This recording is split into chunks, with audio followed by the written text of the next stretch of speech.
News and views from the best voices in our game. Subscribe to the Cricket News YouTube channel and press the bell icon for unparalleled cricket coverage. Hello and welcome to Cricket News. Rahul Pandey, who typically hosts these, is not here, so you'll have to bear with me. I'm Abhishek.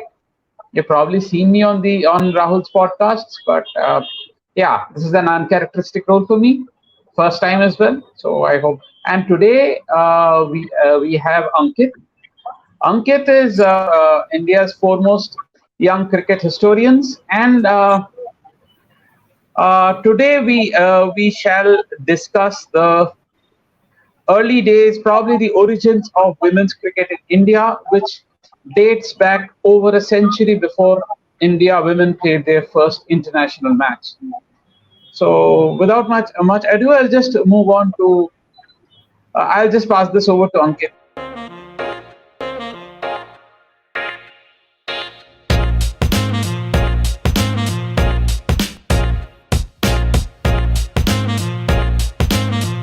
Ankit, how have you been, first of all?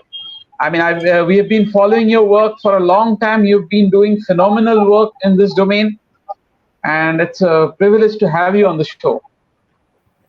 Thank you, Abhishek. First of all, thank you for the lovely introduction, and thanks for having me here. With the pandemic, of course, it is just about to end for me as well, and I've been isolating here in Bangalore from quite some time, just about to move back. So some interesting days with the World Cup going on. So I'm just hooked right now, and that's what it is. So I'm actually very excited for today. Yeah, so the India-Pakistan match got over, and we shall be discussing shortly in a time when these two countries existed as one. So let's start. I mean, where to start? I mean, 2005 when ICC actually took over the Women's World Cup, and actually took over women's cricket as well, or 1973, the first Women's World Cup. I mean, these two basically led to, generally, these two were immediately followed by formation. I mean, two major organizational changes in BCCI. But that is something we know. I mean, these happened at global level as well as in India.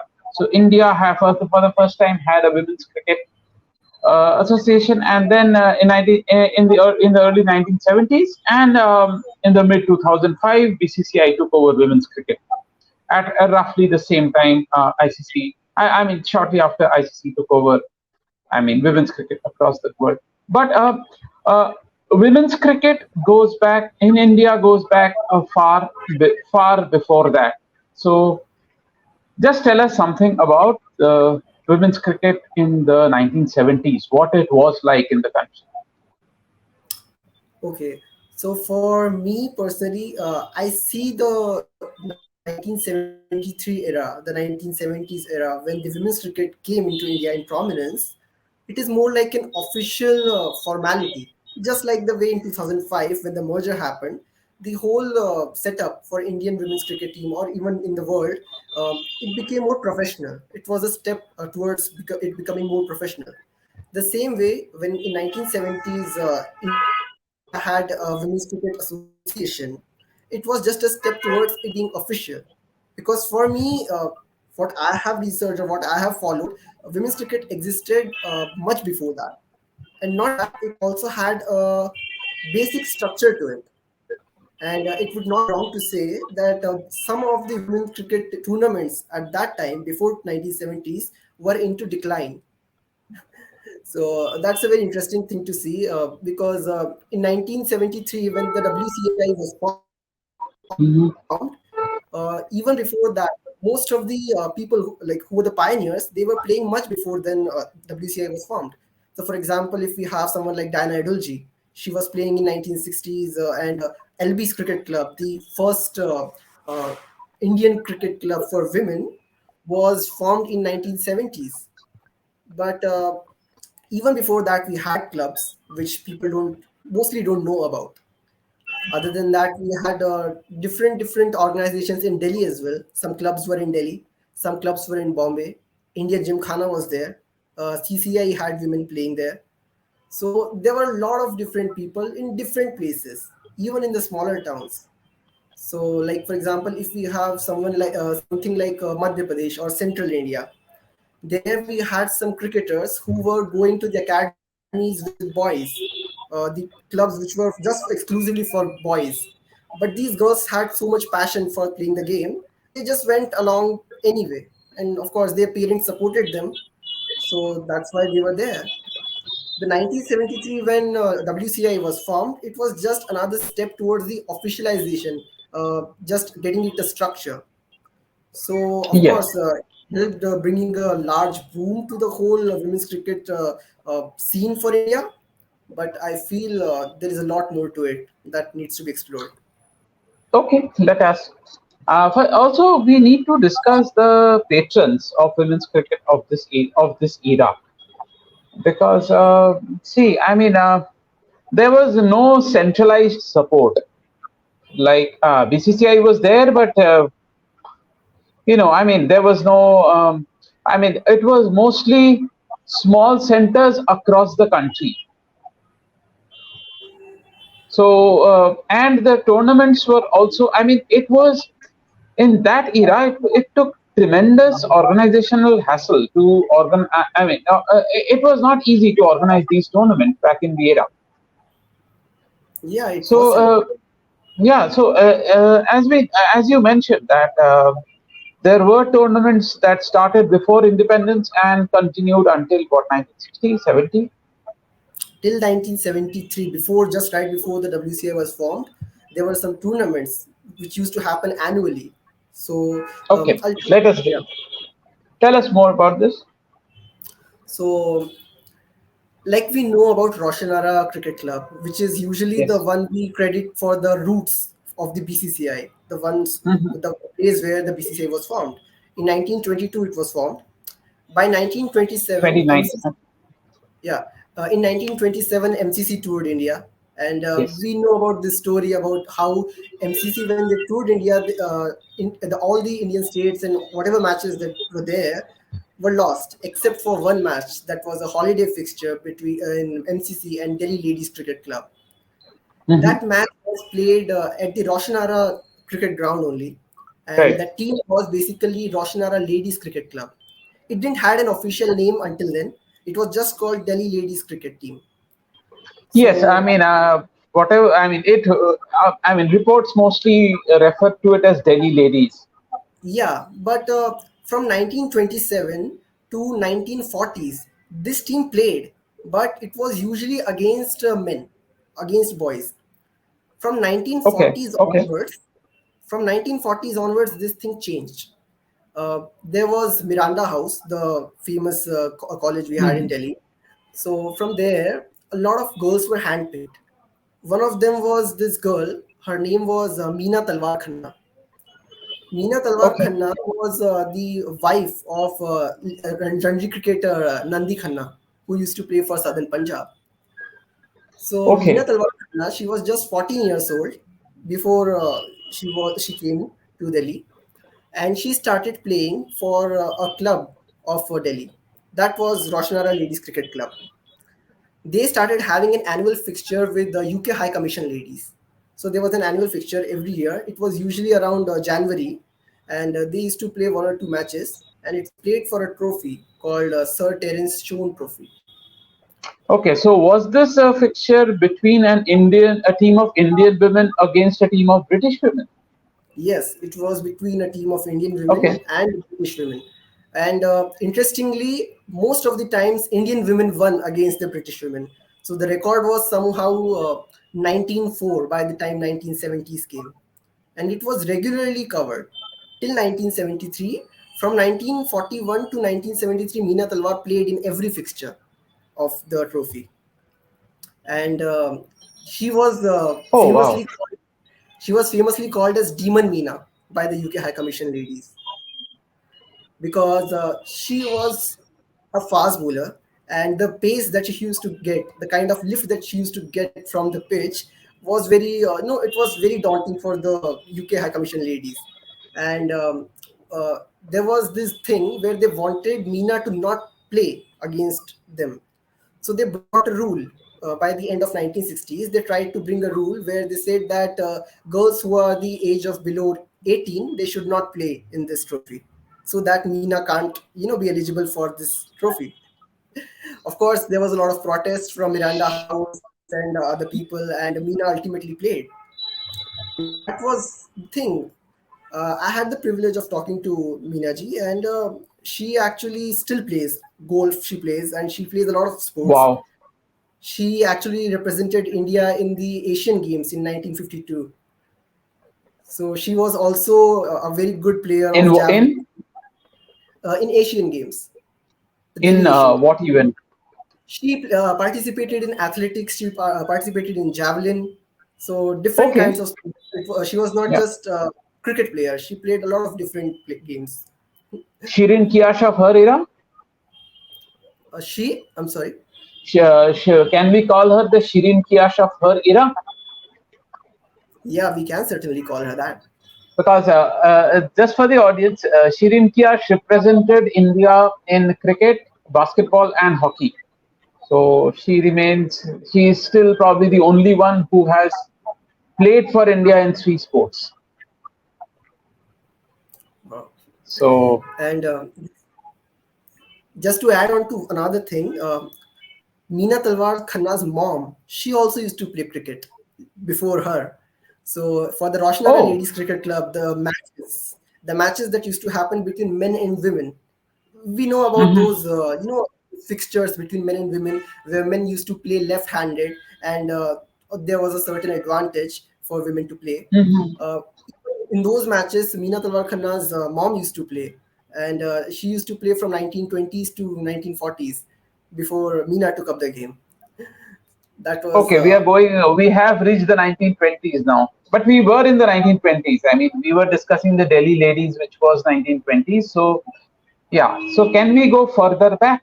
How far does this go back? how far does it go back? I Let mean, us let us discuss the 20. Let us discuss what happened before the First World War. So around 1900, before 1900, what was there? just Were right there before Indians playing cricket? Indians did play cricket, but it was usually restricted to few elites. We know how upper caste and those privileged Yes. people used to play cricket. It was not seen a lot. Very few girls used to play cricket in 19th century as well. The one story that everybody knows is about Miss Tribe, the Duchess of Bedford. Yes. She used to play cricket. And she was possibly and arguably the first woman to play cricket in India. But upon further Ankit, investigations, do not assume. Tell us more about Miss Tribe. yeah. So Miss Tribe actually, she actually came to India in 1882. Her father was stationed at Lahore, and she had moved from Switzerland, and she completed her studies from Cheltenham. And when she came to India, of course, she was a very rebellious girl, and she liked to go out and explore the countryside and everything. In 1886, she was the star of one big match. It was a very popular match that happened at Shimla Cricket Club. So as per the sources, she made a 50 against men who were playing there, and everybody was in awe when they saw her. The And this side, was not an odds match. I mean, where men had to bat left-handed. This was a match played under normal conditions. no, it was a match which had men playing left-handed too. But the Okay, thing okay, was, most of the teams, it was actually taken very seriously. It was not just played for okay, laughs. So most of the games that okay, used to be okay, played were men used to show some chivalry, and they were like very lenient when they were bowling. But in this particular game, they were very brutal. And for example, none of the ladies were able to withstand the pace of the men bowlers there. But only Miss Tribe, she was able to cross double figures in that game, and she went on to score a oh, wonderful 50. So all the spectators there, they were just in awe of how could a woman play like that. They had never seen a woman play such ferocious strokes. So she was not just taking singles, and she was not just going for regular way women used to play. She was playing strokes. She was hitting boundaries, and that was a very different sight for them. And this legend actually stayed for a very long time till 1920s. Whenever there was a talk about women playing games, the cricket, this match was always brought up. And this was not the last time she was playing either. After 1886, she played another game in Lahore where she used to live. And an interesting thing was, this is easily one of the first instances where you could see woman running out someone at the non-striker end. That was Miss Tribe. She in the Lahore match, she did adjudged. Yeah, she did that. Yeah, so this was before, since we are mentioning 1880s, so this predates the two professional women's sides that toured, I mean, played a lot of matches in England, the red and blue teams. So this Miss Tribe predates both of them. Had she been in England, she would probably have been playing for one of the two teams or something like that, and would have done really well. Certainly, So she actually got married in 1888, and after that, she didn't get to play much. also a very significant year because that was the first time that no 1886 and 1888, 2 years synonymous to cricket. I mean, very significant years in cricket history because the first two Indian men's teams toured England in these years. The two teams of Parsis toured India in 1886 and 1888. At the same time, a British woman was, I mean, making her name in Indian cricket. Yeah, true that. So It was a okay. pioneering year yeah, it was a very key event for India when the 1886 tour happened of the Parsis, because Parsis were the ones, the most affluent community in India at that time. Mhm. They were also in very much line with the ways of British. They liked the lifestyle of Britishers, and it was not just the way they lived; it was also the conservative attitude in some ways. uh, but even then, there were a lot of rebellious ladies from Parsi cricket too, who used to, try their hands on the game.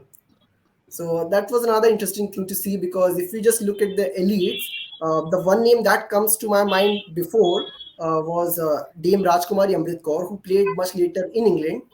But even before that, if we just look at an Indian player in India who has started playing cricket, that would be Madame Bhikaiji Kama. Madame Bhikaiji Kama, Okay. if people who are not familiar with it, she was a freedom fighter for India, and she is known for hoisting Indian flag in 1970 in Germany. She was the first person to Mhm. do so. And she was also the first person long before Mahatma Gandhi to ask for the complete freedom of India. But that was not just for her. She was born in 1861, and she was also a wonderful sportswoman. She started playing cricket by the age of 7, and she was educated in Alexandra So Girls English that's School. we are discussing 1868 here. Yeah, Mhm. 1868, 1869. So yeah, Okay. she actually studied in Alexandra Girls English School. That was one of the first girls' school in whole of India, long before Bethune came, long before other societies Yes. cropped up. So Madam Bikaiji Kama, she started playing in the school with other girls. So it was between girls only. It was not between with the men at that time. If she played against men, that was usually out of school. So from So 1868, yeah. so we can say that in the 1868, in the 1860s, 1870s, there was women's cricket at least at school level. Yes, it was. Yes. But yeah, of course, it was restricted to some institutions that were more elite and more open-minded. Yes, but this predates the first Test match played by India by over a century. Yes, it does. Yes. So okay, go on. Yeah, yeah. So she played till 1881. In 1881, she was 20 years old. And one of the reasons her parents were very much worried, because she just liked to play cricket. She would go out, and her different ways, they were not very much happy with that. So what happened was they said that we'll have to get her married, otherwise she'll just keep playing cricket and she'll be just no, she won't get responsible. So in 1885, at the age of 24, she got married, and then she had her political career from there on. But for at least 17 years, while she was in school, she used to play cricket with the elites outside, with the British boys, and anywhere that where she could. Yeah. So, but we also, what about we until now we have discussed mostly Delhi and Bombay. But what about the other Indian cities? How popular was cricket? We know Calcutta was the capital of British India until 1911, and then there were other cities as well. I mean, cricket was spreading fast in Madras, in Pune, and other cities as well. So how popular was women's cricket until, I mean, say, how did women's cricket evolve in these cities? Yeah. So how did women's cricket came to the East Coast? That is another Yes. story.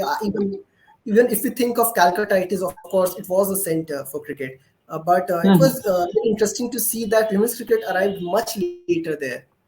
There were different Yes. stories. For example, by the time Miss Tribe ended her career in 1890, the first match of Lady Harris was played. That was in Mahabaleshwar. So that was another interesting story. Lady Harris, she was the wife of Lord Harris, who is very well known. We have a trophy named after him as Harris Shield, and so she was the wife of Lord Harris, and she wanted to start cricket for women too. So she started an exhibition match in Mahabaleshwar, particularly. That was between the husbands and the wives. So that was a conventional exhibition game where men used to play left-handed, and sometimes they would take broomsticks with them. After the success of that game, so that was a very closed and conventional game, and with the very little audience, it was like played with very few spectators, but it was very much successful. And Lady Harris, she was very excited to see the kind of response it got. So then what she started was she started to emulate the exhibition games that were happening before in the West. So she started organizing these interesting concepts of married versus single women that happened in 1894. Uh, and we can credit her for taking this game to different parts of the country. So Okay. she didn't only play in Mahabaleshwar. She also organized these matches in Jabalpur. She organized these matches in Uti. So in different places, you can find her, having these matches in different places. Until 1910, you can find reports of her organizing these matches. So she can be credited for, just diversifying the whole game for women. And it used to draw large crowds. People used to love it, even though, of Okay. course, yeah. And usually it was the curiosity, the way it was sold was people had never seen women play game, so they used to be very curious that how are going to women like play there. So that's how it was conceptualized. Yeah. So Yeah. Go yes, on. so from the recreation part, how this game was very much recreational, and then how it Mhm. turned professional, that is what was important to see. So when we speak of Calcutta, for example, uh, let's see, we know about the Roshanara thing that happened in 1920s, but 1930s was a particularly very busy year for Indian women. So in 1933, for example, if I just start, we talked about how game was already in the schools, but it was also in the Yes. universities. So in 1933, in Bombay, there was Grant Medical College. Grant Medical College is one of the oldest medical colleges that is there in India, which was formed in 1845.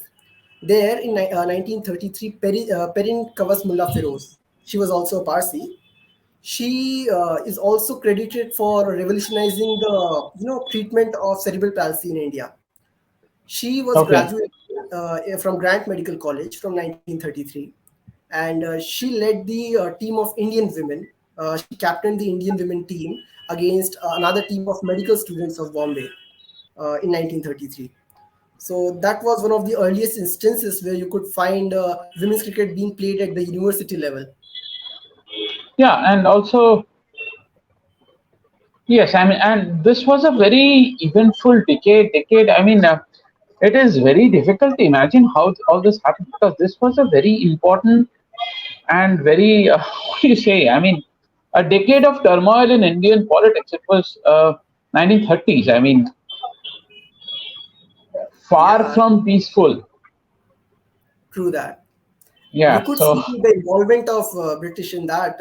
For particularly 1934, there were Coronation Day celebrations. The preparations for Coronation Day celebrations were happening from the British, and Mhm. they wanted some sports people from India too, and they wanted a lot of different teams, a lot of different cultural programs, and they just had some people just built for that.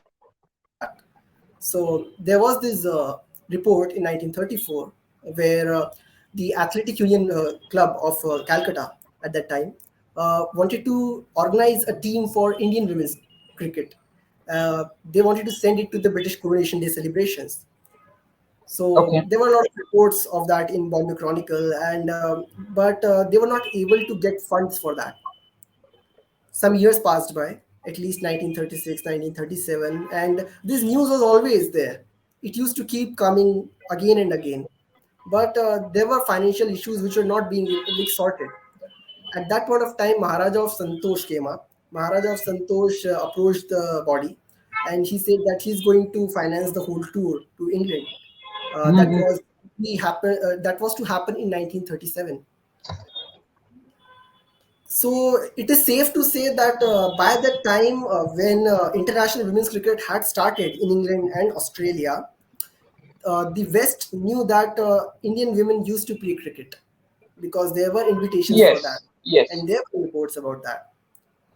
So there was an Imperial Cricket Conference that they wanted to organize with South Africa and India and other countries, just to get everyone on board, which of course never happened. And we still don't know why the team didn't go. And that is another just a dead end that is there in the cricket history of women. Yeah. So, but what you will say? I mean, what you keep saying is the grounds were filled, and that is what we see when we whatever pictures and videos we see are very limited. Whatever pictures we see of the 1970s, the Indian Test matches, and Yeah, even before the Test matches. I mean, in the when the Australian under 25s came over, there was crowd was always there. What happened to that crowd? I think it is mostly largely to or to the mismanagement of the game and the promotions that it got. The way it started was so good that the whole organization was not able to build up on that popularity. I'll just give you an Yeah. interesting example. I'll just give you an example.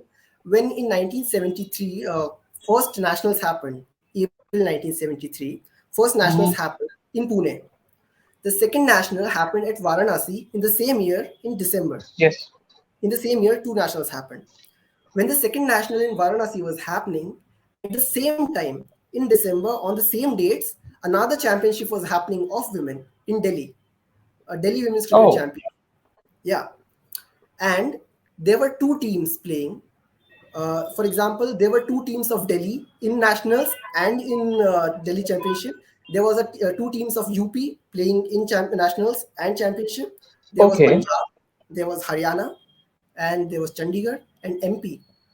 So there were rival associations that had mushroomed just at that point when the WCA was just taking a shape.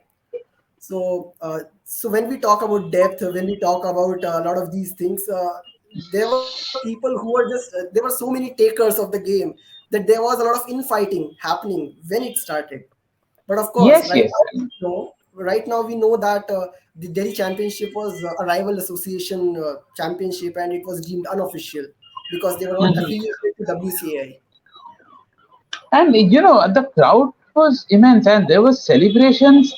And we know this that when the Australian under 25 team toured during a match at the Eden Gardens, a woman gave birth to a child in the stands at the stadium.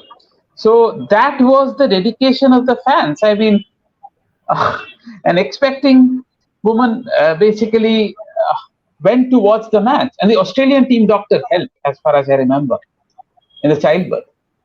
So, Yeah, it was kind of a uh, celebration. women's cricket had patrons. Women's cricket had the depth in, I mean, in cricketing skills, and it always had fans. So, I think both of us will agree that the usual complaints that rise are on these three: the lack of finances, the lack of depth, and the lack of fans. I don't think any of these hold good. Hold good if it resumes, if the women's IPL resumes full fledged. Very true. The thing is, at that time, usually women had to worry about a lot of different things, and it was not just the Mhm. game. So when you have to concentrate on finances, the safety of your girls, and of course, parents Yes. didn't really allow it either. And most of them were just playing for the love of it. They didn't get paid until like very much later. By the time 1980s came, women started to get paid this monetary fee. Before that, they didn't get any penny for playing the game. So So they yeah, were playing just for the. So this means that, as we know, I mean, in the even in the 19 wait, this was 1982, right, when India played the World Cup yeah, in New Zealand. So several cricketers had to pay out of their own pockets, yeah. and I mean, finance their trips. A lot of these players missed out on these trips because they didn't had money, and most of those who had a working job, for example, Mhm. some were working in the banks, some were in the railways, only they were able to get to the team. Even So before that, yeah, we can only imagine. I mean, how a women's something like a women's IPL will help this. Will it will help address this, because this is still a problem. I mean, the centrally contracted cricketers get paid enough, true not that. enough, but enough to sustain. I mean, enough to sustain at least for their play, so, at least during their playing days. But I'm not sure about the others. I mean, given the lack of women's, I mean, actual domestic cricket, uh, Yeah, I I mean, think a women's IPL can benefit in terms of both quality of cricket and as well as help the cricketers sustain themselves. very, very true. I totally agree with what you say. And it's not just the WIPL. I also feel there should be a reintroduction of interzonals, the Yes. multi-day format games. Of course, that is also very much important. And financial security, how important it is.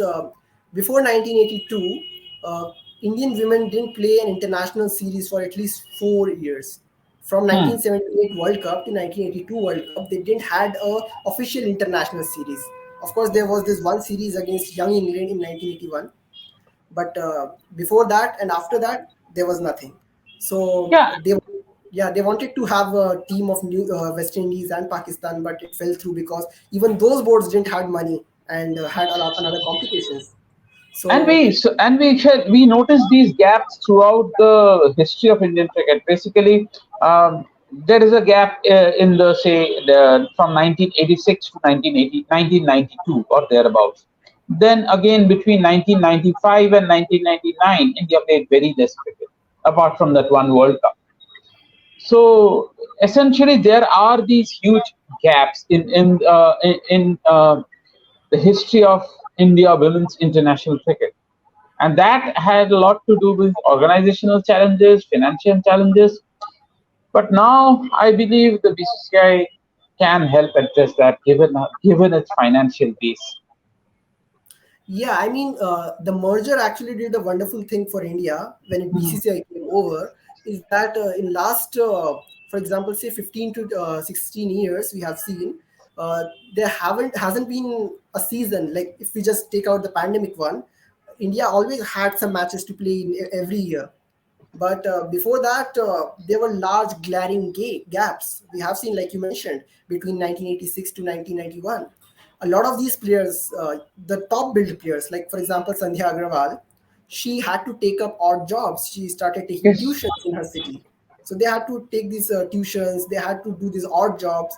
A lot of these girls, after they got married, they had children, they had to leave the game early. And so a lot of these things were there. So it also comes down to the administration and how they looked after the game. So after Mahendra Kumar Sharma ji and before Shubhangi Kulkarni, a lot of administrative issues cropped up, which led to, of course, the decline of the game, which we spoke about, how the popularity of the game declined in 1980s in comparison to Yes. 70s. Because Yes. Mahendra Kumar Sharma, when he was at the helm, he was able to organize these series one after the other. So there was Australia, then New Zealand, then West Indies, and then we went on to a tour of Australia and New Zealand again, and then the World Cup. The every year there was not a single year from 1974 to 1978 where India didn't had any assignment, Mhm. which was not the case after that. So that is also one of the reasons why the game declined, because it was not in the eyes, in the it was not in the gaze of the public, casual viewer. It was not covered well, and the Yes. newspapers and the print media, they started to their interest started waning suddenly. Yes, because if we see the 1970s, newspapers in the 1970s, there are huge reports. I mean, and very detailed reports, even Very reports on detailed, crowd reactions. very true, very But yeah, detailed reports. we can hope for a revival. Actually, things may look up. I mean, if domestic cricket gets the boost, if cricketers get paid well, there's no reason why Indian cricketers will not improve. True that. Okay, thank you, Ankit. It was a pleasure having you here, and Thank you, Abhishek. Thank you for having me. thank you.